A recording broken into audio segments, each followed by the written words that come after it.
Radhe Radhe friends, कैसे हैं आप सभी। उम्मीद करती हूँ मेरा पूरा परिवार एकदम स्वस्थ और मज़े में होगा। और आज मैं शेयर करूँगी आप सभी के साथ अपना मॉर्निंग टू आफ्टरनून रूटीन, और साथ ही साथ कुछ टिप्स भी शेयर करूँगी, मल्टीटास्किंग टिप्स और किचन टिप्स, कुकिंग टिप्स। तो आप बने रहिएगा ब्लॉग में एंड तक।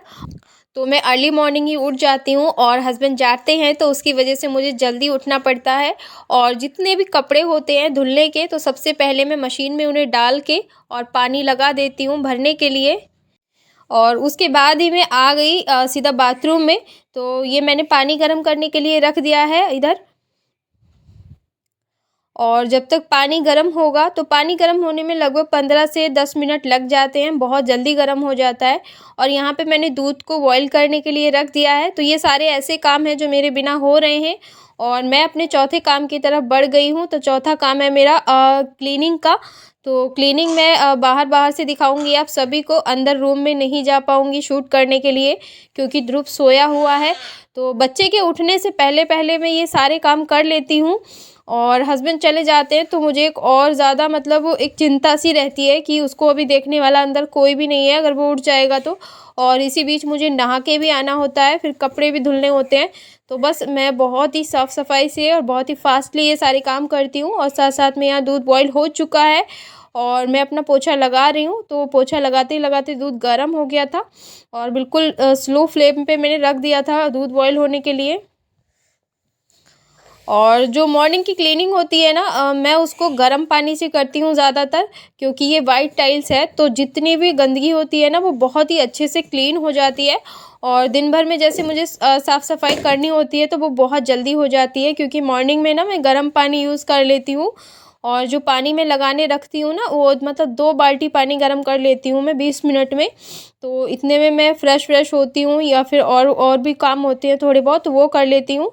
तो जैसे वार्म अप वगैरह करना होता है थोड़ा बहुत, तो वो सारी चीज़ें जितने में मैं करती हूँ उतने में मेरा 1 बाल्टी पानी गर्म हो जाता है। और पोछा लगाने में मुझे 10 से 20 मिनट नहीं लगते हैं, बस 10 से 15 मिनट लगते हैं लगभग।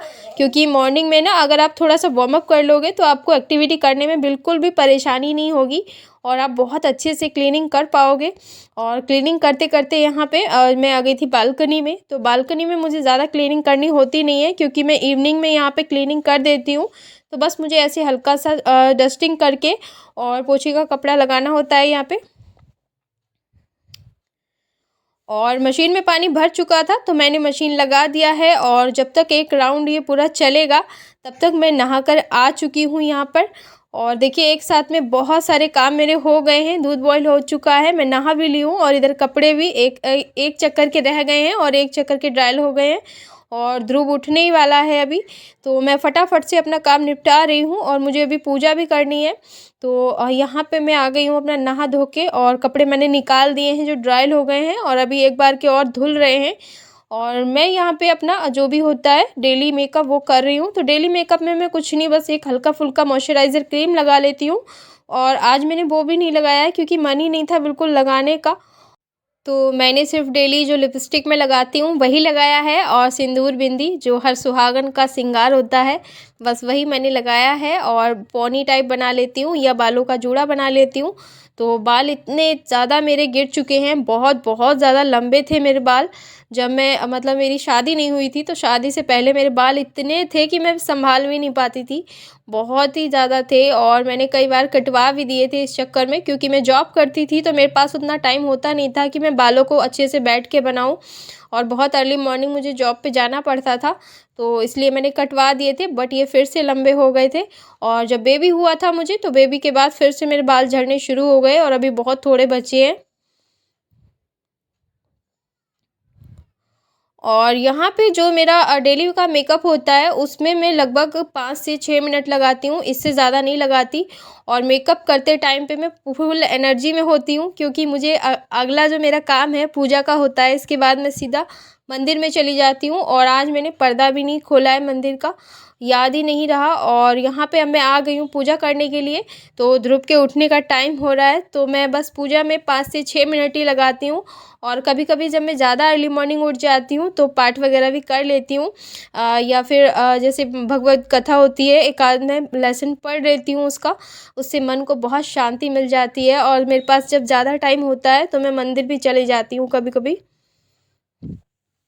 तो ज़्यादा पूजा पाठ तो आता नहीं है, बस जितना हो पाता है उतना मैं कर लेती हूँ। कहते हैं कि सुबह शाम मंदिर में दिया लगाना बहुत ज़रूरी होता है। इससे हमारे जो घर की एक पॉजिटिविटी है ना, वो बनी रहती है, पॉजिटिविटी। और पूजा करके तुलसी को जल चढ़ा के जैसे ही मैं आई, उधर ध्रुव की आवाज़ आ गई थी मुझे कि मम्मा गोदी ले लो, गोदी ले लो। तो ध्रुव उठ चुका है यहाँ पे।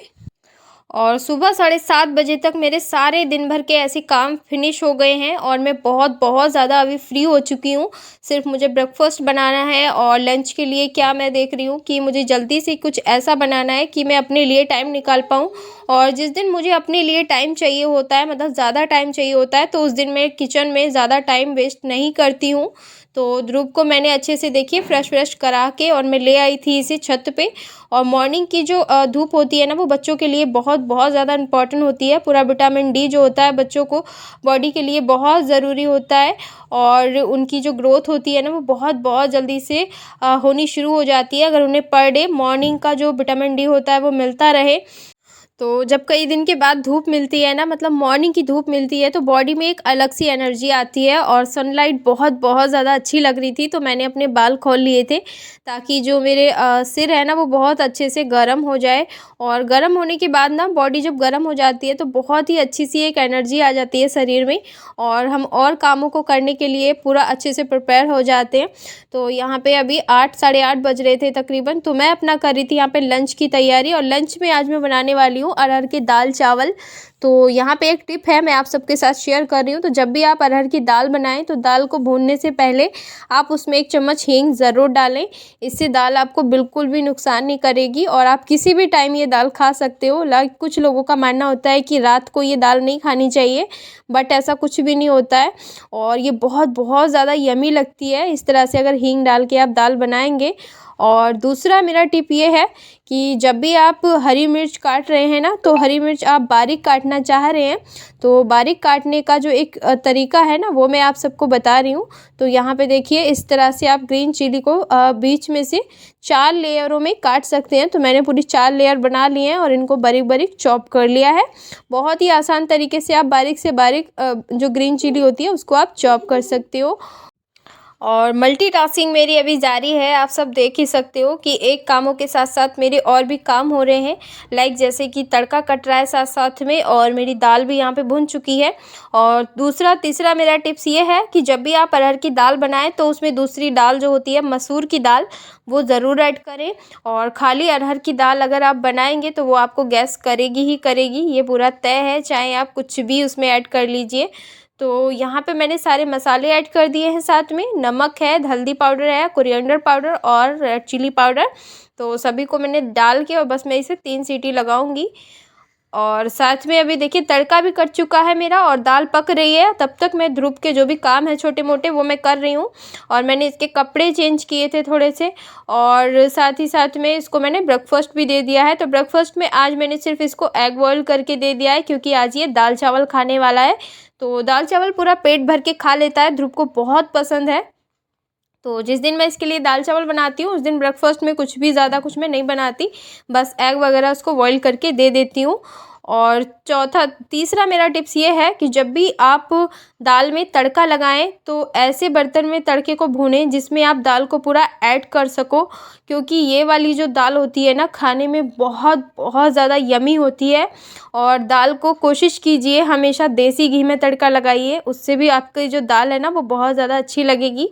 और मैंने कुछ दाल यहाँ पे बचा ली है, ध्रुव को अलग से खिलाऊंगी, क्योंकि उसको बिना तड़के वाली दाल भी बहुत पसंद है और छोटे बच्चों को बहुत ज़्यादा पसंद होती है वो वाली दाल। तो मैंने देखिए यहाँ पे तड़के में ना हल्की सी हल्दी डाल दी थी, उससे तड़के का जो कलर है ना वो बहुत बढ़िया हो गया है।